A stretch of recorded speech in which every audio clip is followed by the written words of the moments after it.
Selamat pagi para mahasiswa semuanya. Pagi hari ini saya mendapat tugas untuk memberikan materi tentang disaster planning dan transitional care pada kalian. Eh, untuk bersingkat waktu, saya akan share screen dulu ya.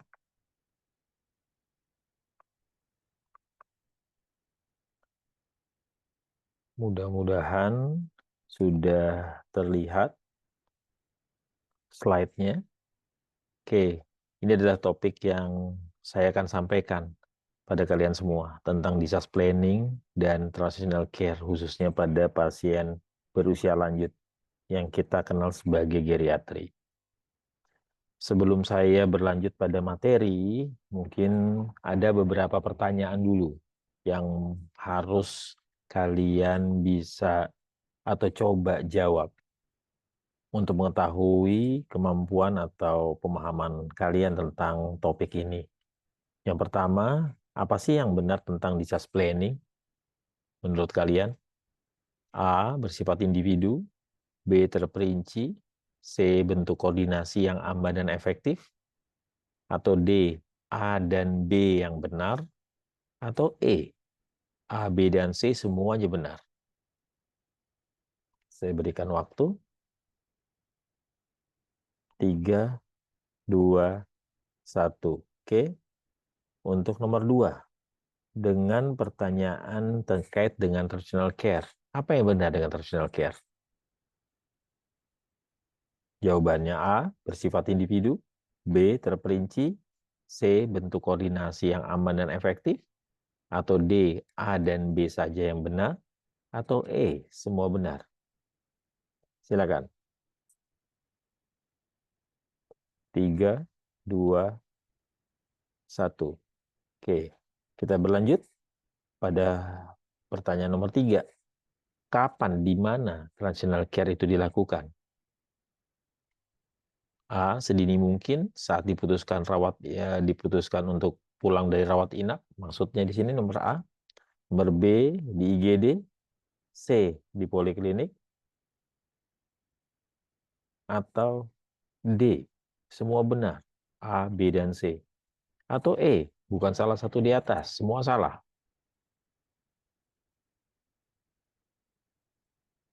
3, 2, 1. Oke, bagaimana untuk yang nomor 4?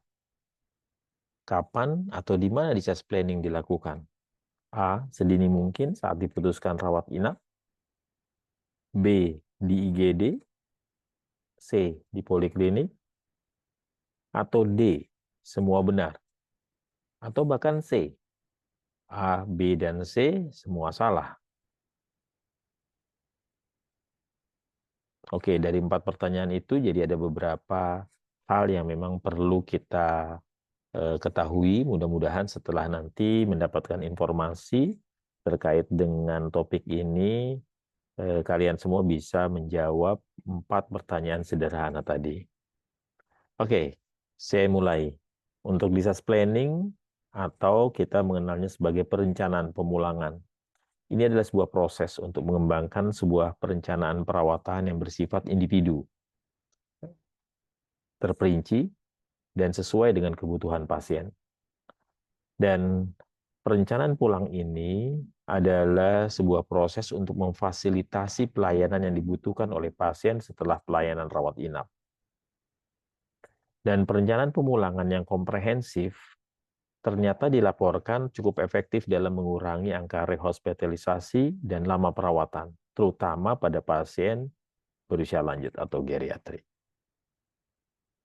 Beberapa poin kunci dalam prosedur perencanaan pemulangan yang efektif itu adalah yang utamanya adalah pendekatan interdisiplin. Karena kita ketahui bahwa pasien berusia lanjut dengan karakteristiknya pasti membutuhkan atau sering sekali memerlukan pelayanan yang multidisiplin. Tapi semua disiplin-disiplin yang terlibat harus melakukan secara interdisiplin.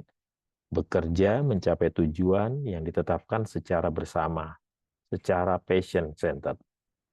atau sangat individual pada pasien yang memang sedang ditangani. Nah, bagaimana dengan transitional care?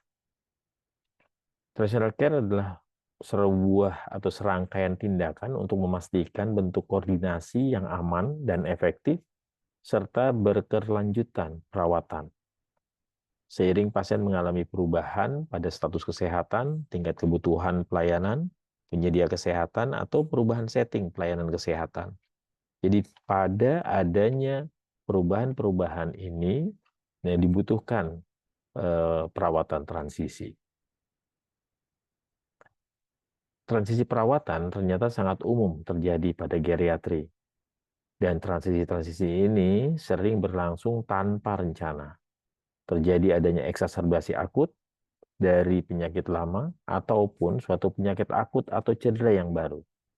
Nah, ini sering dialami oleh pasien-pasien berusia lanjut. Oleh karena itu, penting bagi seorang dokter untuk dapat membuat perencanaan yang bersifat antisipatif dan berkesinambungan untuk mencegah kemungkinan-kemungkinan yang terjadi. Ya, dan itu dilakukan dengan menggunakan disease planning yang baik. Ini adalah contoh alur transisi. Adanya perubahan-perubahan lingkungan perawatan pada usia lanjut. Yang mungkin tadinya di rumah dalam kondisi cukup baik, tapi dengan tingkat kerapuhan tertentu, atau dengan persoalan-persoalan penyakit-penyakit kronis yang terkontrol. Pada kondisi tertentu, bisa akhirnya persoalan itu tidak terlampau baik, sehingga membutuhkan dan dibawa ke rumah sakit. Hanya di IGD dan dipulangkan kembali dengan kondisi tertentu, atau masuk ke IGD ternyata diputuskan untuk masuk ke dalam ruang rawat inap. Nah, pada saat di rumah sakit, pada saat dilakukan perawatan misalnya, akan mendapatkan layanan dari beberapa profesional yang memang akhirnya melakukan perawatan dengan tujuan untuk segera menyelesaikan persoalan yang ada untuk dipulangkan. Nah, ini adalah hal yang biasa. Sampai di situ, kita mempunyai target, goal untuk memulangkan pasien. Tapi ternyata pasien-pasien geriatri itu, seperti yang tadi sudah disampaikan, kemungkinan untuk rehospitalisasinya tinggi. Sehingga pada saat proses pemulangan ke rumah, ini memiliki atau memerlukan sebuah perencanaan yang baik, sehingga bisa mencegah untuk terjadinya rehospitalisasi. Nah, pada kondisi ini dibutuhkan beberapa kerjasama dari dokter umum yang memang memahami tentang keusia lanjutan, fisioterapi, dan yang lain-lainnya. Sehingga pasien yang dipulangkan dari rawat inap ke rumah bisa bertahan dan tidak mengalami rehospitalisasi. Terdapat banyak jenis lingkungan perawatan luar rumah sakit yang diselenggarakan oleh beragam profesional. IGD bertindak sebagai suatu titik temu dan menjadi pusat dari pelayanan geriatri, terutama dalam setting emergensi. Kunjungan seorang pasien geriatri ke IGD rumah sakit dapat berujung pada pemulangan ke rumah dengan care plan yang baru. Seperti tadi disampaikan, pasien yang tadinya tenang dengan kondisi-kondisi tertentu masuk ke IGD bisa dipulangkan, tapi mungkin dengan perencanaan perawatan yang baru. Atau pemulangan untuk tindak lanjut di lingkungan perawatan yang berbeda. Pulang dengan persoalan-persoalan yang harus dilanjutkan, mungkin di tingkat puskesmas atau klinik, atau di tempat yang lain dengan pelayanan yang berbeda. Atau yang ketiga, pasien tersebut masuk ke IGD, akhirnya diputuskan untuk melanjut dilakukan perawatan inap di rumah sakit tersebut. Jadi ada beberapa yang bisa terjadi pada pasien yang masuk ke gawat darurat.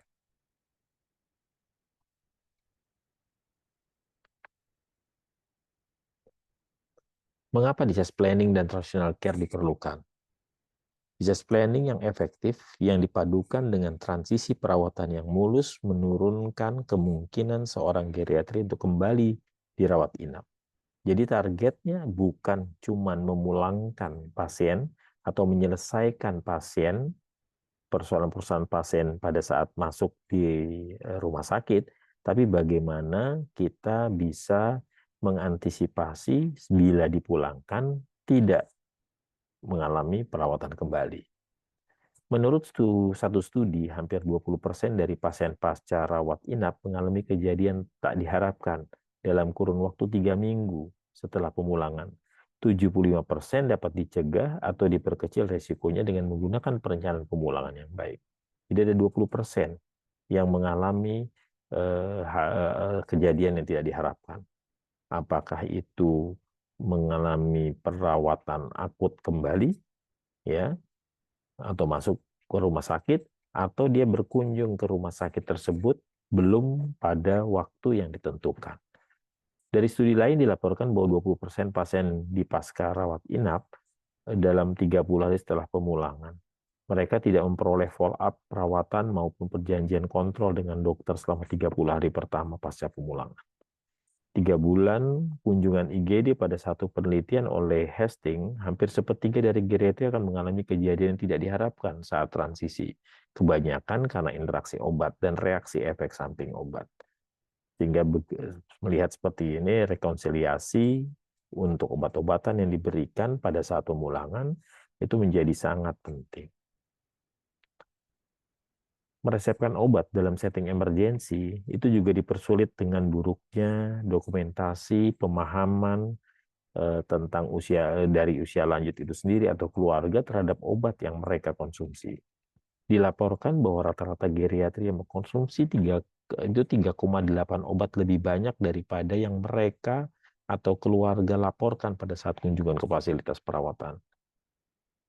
Dan 38% obat yang diresepkan dalam setting emergensi memiliki potensi interaksi antara obat.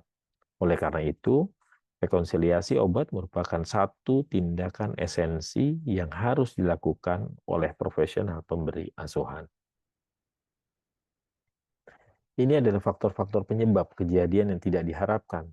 Bisa karena faktor dari pemberi asuhannya, bisa faktor dari pasiennya, atau faktor sistem yang ada. Ini beberapa hal dari tabel 1 ini untuk memperlihatkan dari faktor-faktor risiko tersebut. Dari faktor pelaksana, itu mungkin karena kurangnya pelatihan terkait keterampilan klinis.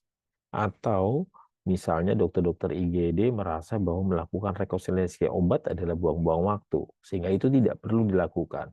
Atau dengan pasien dengan jumlah yang cukup banyak, sehingga kemampuan IGD juga tidak fokus pada satu pasien, ya tidak bisa fokus pada satu pasien, sehingga berbagi, sehingga banyak sekali yang tidak bisa dilakukan dengan baik. Atau fokus terhadap permasalahan akutnya saja dengan mengabaikan permasalahan-permasalahan yang telah lama ada. Tidak memformulasikan instruksi yang komprehensif dan spesifik dan tidak melakukan discharge planning yang adekuat, yang dimulai dari saat pasien masuk di IGD. Jadi fokus pada persoalan akutnya, fokus pada penyelesaian masalah di rumah sakitnya. Lupa merencanakan perawatan lanjutannya. Atau dari faktor pasien, karena memang dengan komorbiditas yang sudah rumit, sudah mendapatkan obat yang memang banyak sekali, sehingga apapun obat yang sudah diberikan akan mudah mengalami interaksi dan lain-lain. Adanya gangguan kognitif, gangguan komunikasi, atau kurangnya dukungan sosial dari keluarga, atau dukungan dari semua lingkungan-lingkungan yang ada. Atau dari faktor sistem, kesulitan memperoleh informasi medis pasien di luar rumah sakit, sistem handover informasi yang kurang baik antara beberapa pelaksana pelayanan di rumah sakit, atau kurangnya kesinambungan dan kontinuitas pelayanan dari dalam ke luar rumah sakit atau sebaliknya. Jadi memang belum ada integrasi antara pelayanan yang ada di rumah sakit dengan di komunitas. Jadi banyak sekali faktor-faktor yang bisa berpengaruh terjadinya rehospitalisasi misalnya, kalau kita fokus pada rehospitalisasi sebagai hal buruk terjadi dalam perawatan kelompok usia lanjut ini. Kapan dan di mana discharge planning dan transitional care ini dilakukan? Nah, ini mungkin kita lihat pada garis di atas garis merah ini, perencanaan pulang itu dilakukan sedini mungkin. Pada saat pasien diputuskan untuk rawat inap, di situ perencanaan pulang dimulai. Harus dilakukan. Pintu masuk untuk rawat inap itu ada di IGD dan di poliklinik. Jadi pas di IGD, kalau diputuskan untuk rawat inap, disitulah mulai perencanaan pemulangan atau discharge planning dilakukan. Sementara kalau program perawatan transisi dilakukan setiap kali pasien dipindahkan dari satu lingkungan perawatan ke lingkungan perawatan lainnya, baik di dalam rumah sakit maupun setelah keluar dari rumah sakit. Nah, untuk perencanaan pemulangan dan perawatan transisi ini, memang kedua-duanya melibatkan pasien, keluarga, pelaku rawat, dan staf rumah sakit yang bersinggungan dengan dalam perawatan pasien ini. Proses perencanaan pemulangan berjalan dan terus dikembangkan secara terus-menerus sehingga pada saat pasien diizinkan untuk pulang. Perencanaan pemulangan dan perawatan transisi idealnya perlu diimplementasikan pada seluruh pasien yang dirawat inap, tanpa terkecuali. Jadi bukan hanya pada pasien geriatri saja, tapi pada posisi atau pada pasien geriatri ini urgensi untuk lebih dilakukan.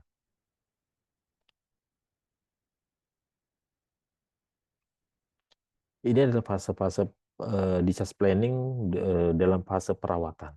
Jadi kalau kita melakukan discharge planning pada fase perawatan atau pasien dilakukan dalam kolam perawatan, itu dimulai dari initial assessment sampai dengan hari pemulangan. Jadi pada saat di awal akan diputuskan masuk di IGD atau di poliklinik, di dalam perawatan harian, proses discharge planning itu berjalan, atau dalam pertemuan discharge planning sendiri untuk melakukan perencanaan, dan pada hari pemulangan. Itu adalah rangkaian discharge planning yang dilakukan pada pasien-pasien yang dilakukan perawatan inap. Nah, bagaimana initial assessment setting di IGD atau poliklinik? Asesmen awal merupakan titik awal seseorang pasien dirawat di rumah sakit, sehingga pada titik ini discharge planning idealnya akan dimulai, dilakukan oleh dokter dan atau perawat yang memberi asuhan. Apa yang dilakukan? Identifikasi pada anggota keluarga atau yang melakukan perawatan selama ini pada pasien setiap hari. Menggali tujuan perawatan, kenapa dibawa, apa yang menjadi keinginan, harapan dari keluarga, dan menginformasikan kepada pasien dan keluarga perihal perawatan apa yang idealnya akan diterima. Jadi kemungkinan target awal untuk terkait dengan problem akutnya, dan bagaimana selanjutnya. Nah, dalam perawatan harian, setting di ruang rawat inapnya atau di ruang intensif, perawatan harian adalah masa di mana pasien akan menerima perawatan rutin yang telah diformulasikan. Ini adalah hal yang biasa. Di rumah sakit selalu dilakukan perawatan sebagai target untuk segera menyelesaikan persoalan yang ada, yang kita tangani. Tapi pada proses discharge planning, secara rutin dilakukan edukasi pasien dan keluarga mengenai kondisi terkini pasien pada setiap kesempatan. Ya, mencakup informasi mengenai obat-obatan. Jadi di sini adalah pembelajaran-pembelajaran yang mulai diberikan pada keluarga pasien untuk mempersiapkan keluarga, caregiver atau pelaku rawat melanjutkan nantinya setelah selesai perawatan. Mungkin dilakukan juga diskusi-diskusi mengenai progres, perawatan, dan perkembangan kondisi pasien. Pertemuan discharge planning ini mungkin dilakukan sebelum pemulangan, 1 atau 2 hari sebelum hari kepemulangan. Pertemuan discharge planning dengan pasien, keluarga, pelaku rawat, dan staf rumah sakit terkait lainnya. yang memang akan mempengaruhi perencanaan pemulangan pada pasien ini. Penjualan informasi dengan melakukan pertemuan discharge planning ini untuk memastikan bahwa pasien, keluarga, dan pelaku rawat menerima dan memahami semua informasi yang mereka butuhkan untuk meneruskan perawatan. Membahas jadwal kontrol, bagaimana harus melakukan komunikasi, dan seterusnya. Dan sampailah pada hari pemulangan, kita di akhir ini kembali melihat terutama tinjauan rekonsiliasi obatnya. Mana yang harus diberikan, kapan diberikannya, sampai berapa lama, itu semua memang dijelaskan secara terperinci. Satu rangkap untuk pasien, kalau perlu dilakukan secara tertulis, berupa resum perawatan, dan semua mendapatkan resum tersebut. Adapun tujuan dari pembagian resum medis ini adalah untuk menjaga kontinuitas. Jadi pemahaman, memastikan keluarga paham dengan apa yang memang direncanakan dan perlu dilakukan selanjutnya. Siapa saja yang terlibat? Faktanya, pemulangan dan transisi adalah proses yang membutuhkan kolaborasi. Jadi kalau kita lihat tadi, semua yang akan mendampingi pasien setelah rawat inap perlu memiliki kemampuan terkait dengan perawatan tindak lanjut setelah rawat inap selesai. Jadi, membutuhkan kolaborasi interdisiplin yang baik untuk mencegah kemungkinan yang terburuk. Pasien, keluarga pasien, pelaku rawat, dokter, dan staf rumah sakit lainnya. Ini adalah proses pemulangan dan perawatan transisi di rumah, membutuhkan koordinasi. Jadi kalau kita bicara masih di rumah sakit, kita melakukan koordinasi antar staf rumah sakit. Bagaimana pasien ini kita diselesaikan problem akutnya, dan kita rencanakan apa yang memang harus dilakukan di rumah. Juga antara staf rumah sakit dengan pasien dan keluarga.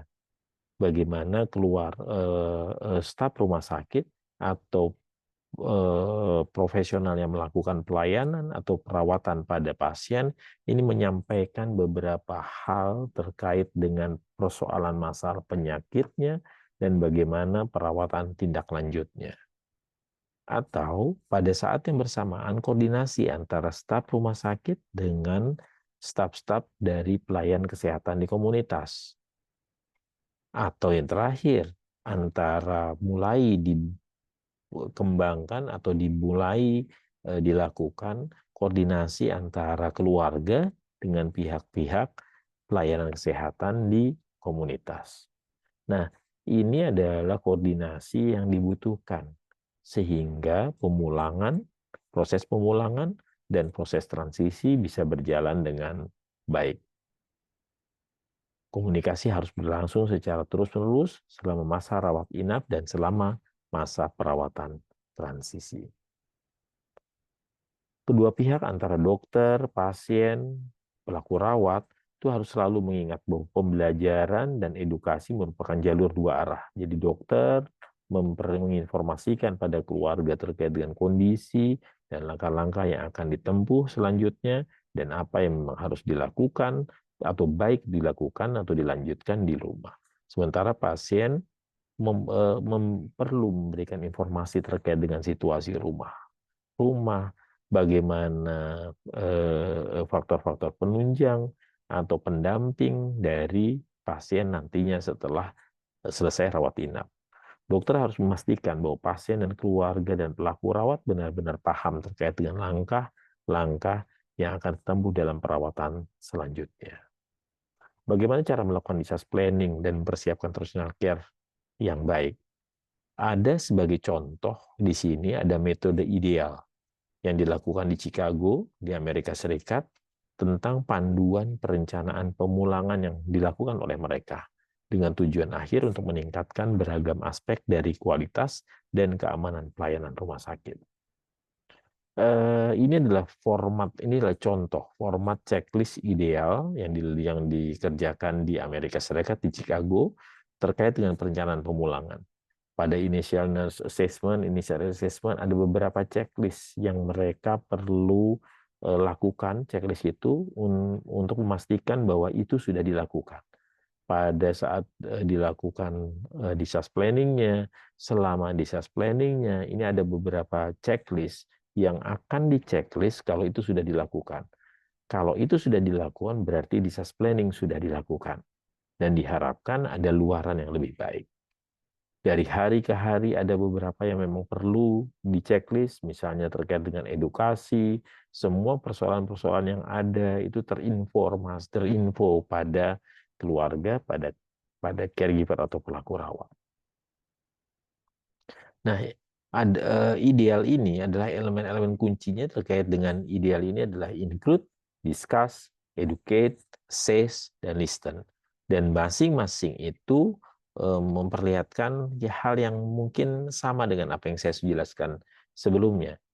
Terkait include misalnya, melibatkan pasien, keluarga, dan pelaku rawat sebagai mitra dalam proses perencanaan pulang, merancang perencanaan pulang. Perencanaan pemulangan bukanlah kejadian satu waktu, namun sebuah proses yang terjadi sepanjang masa perawatan di rumah sakit. Ini yang perlu diingat. Jadi selama dirawat di rumah sakit bukan hanya memiliki target untuk menyelesaikan persoalan, tapi bagaimana pemulangannya. Itu I dari ideal, include.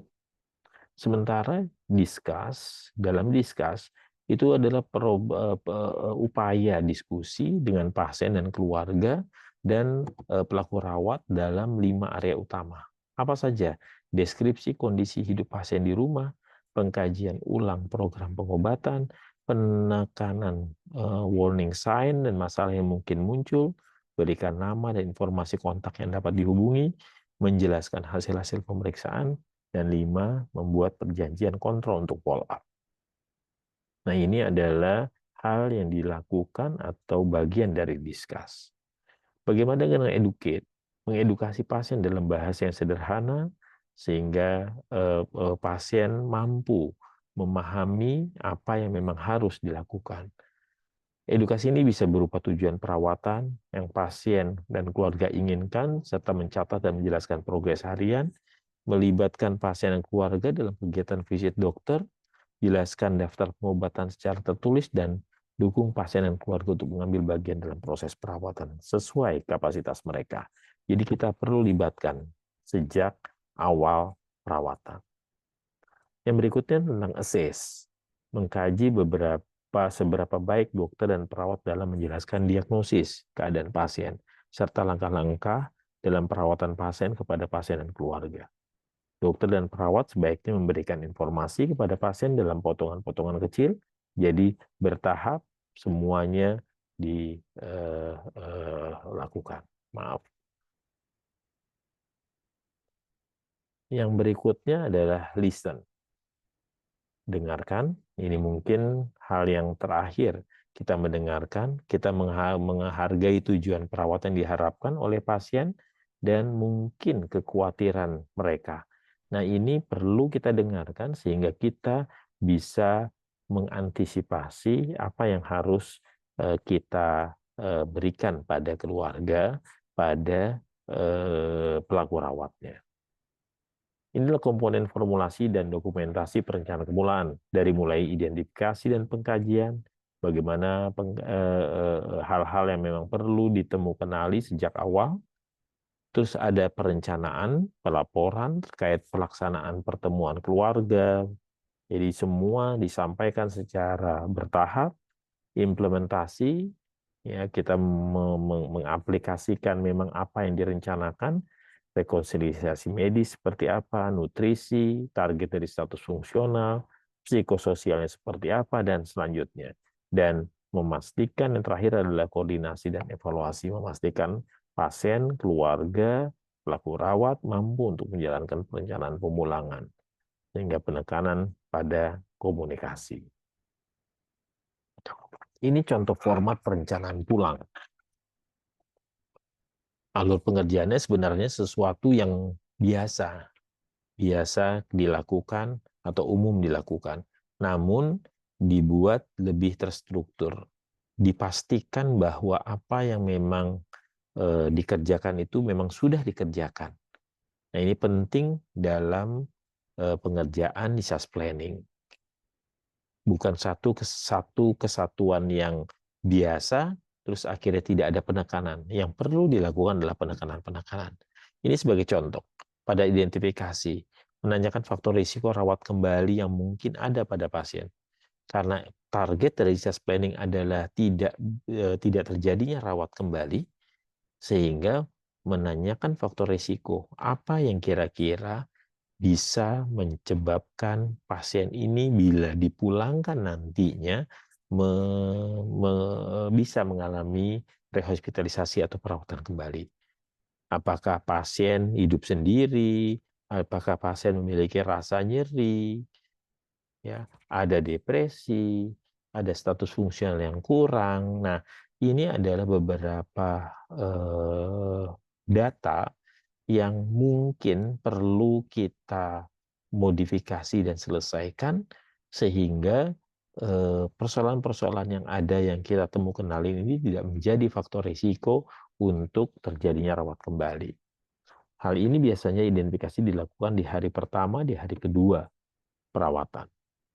Yang kedua adalah pengkajian. Kalau kita bicara pengkajian, pada saat ini sudah dilakukan pengkajian paripurna pasien geriatri pada pasien-pasien geriatri yang dirawat, menyampaikan hasil P3G yang dilakukan, menjadwalkan family meeting sehingga keluarga atau pelaku rawat itu memahami apa yang terjadi selama perawatan, sehingga ini menjadi pengalaman yang baik yang mungkin bisa diterapkan atau dilakukan oleh keluarga saat nanti melakukan perawatan di rumah.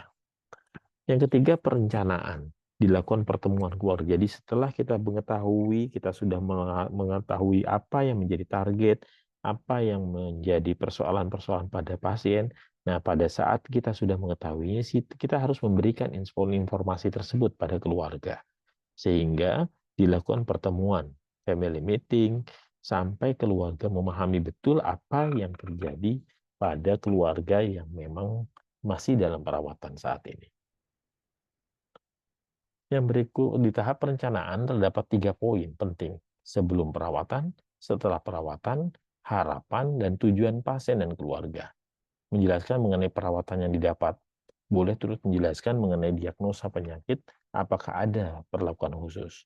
Terkait setelah perawatan menyangkut kontrol, lab, darah, koordinasi setelah pemulangan, atau mengarahkan pasien untuk terbuka dan aktif menyatakan harapan. Apa yang menjadi harapan dari keluarga.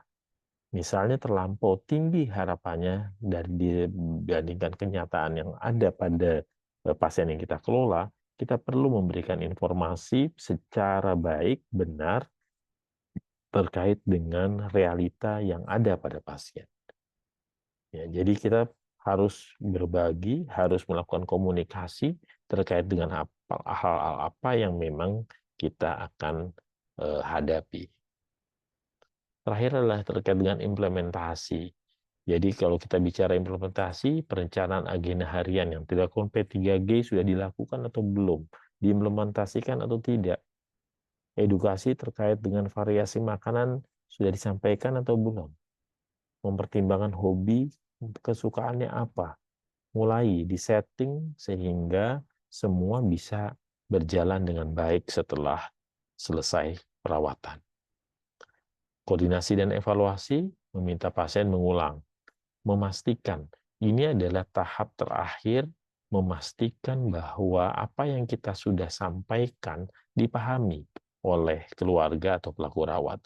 Sehingga mungkin di situ kita bisa meminta pasien mengulang kembali beberapa hal yang memang menjadi penekanan-penekanan yang kita sudah sampaikan, edukasi kegawatan, mana yang gawat, apa tanda-tandanya, sehingga harus kemana, mencatat kontak, persiapan pemulangan. Nah, ini paling tidak dilakukan H-1, H-2 pemulangan, hingga hari pemulangan. Catat, ya, atau buku tertulis. Keperawatan dapat membantu pasien untuk melakukan recall, mengingatkan pasien mengenai tanda kegawatan, mencatat nomor keluarga pasien. Jadi ini adalah beberapa hal yang memang biasa dilakukan. Sebagai simpulan, perencanaan pemulangan dan perawatan transisi meningkatkan kualitas hidup pasien pasca perawatan dan mengurangi resiko kejadian tidak diharapkan pasca rawat inap, terutama rehospitalisasi. Yang kedua, perencanaan pemulangan sudah dimulai sejak awal. Ya, sejak awal pasien ditetapkan untuk rawat inap, disitulah dimulainya perencanaan pemulangan. Perencanaan pemulangan dan persiapan perawatan transisi melibatkan seluruh profesional, termasuk melibatkan pasien, keluarga, dan pelaku rawat lain. Dan asa terakhir, tadi dengan menggunakan metode ideal, seseorang dokter dapat melakukan perencanaan pemulangan secara mendetail, akurat, untuk memastikan berjalannya perawatan transisi yang baik. Sebagai take home message, perencanaan pemulangan dan perawatan transisi harus dilakukan oleh dokter dan staf rumah sakit untuk meningkatkan kualitas hidup pasien pasca perawatan dan mengurangi resiko kejadian tidak diharapkan pasca rawat inap.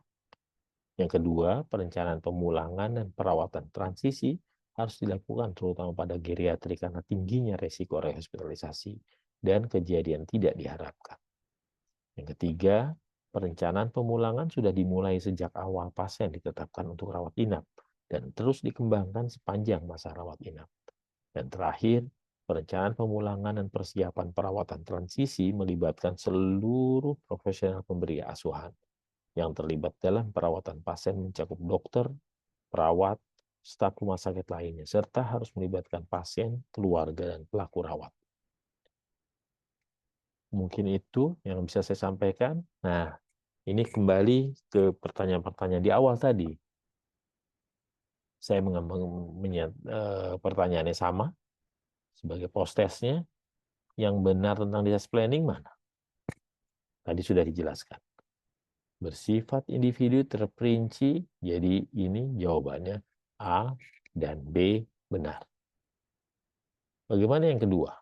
Mana yang benar tentang traditional care? Mudah-mudahan tadi sudah ada yang menjawab dan sudah menjawab benar. Bentuk koordinasi yang aman dan efektif. Kalau pertanyaan ketiga, di mana traditional care dilakukan?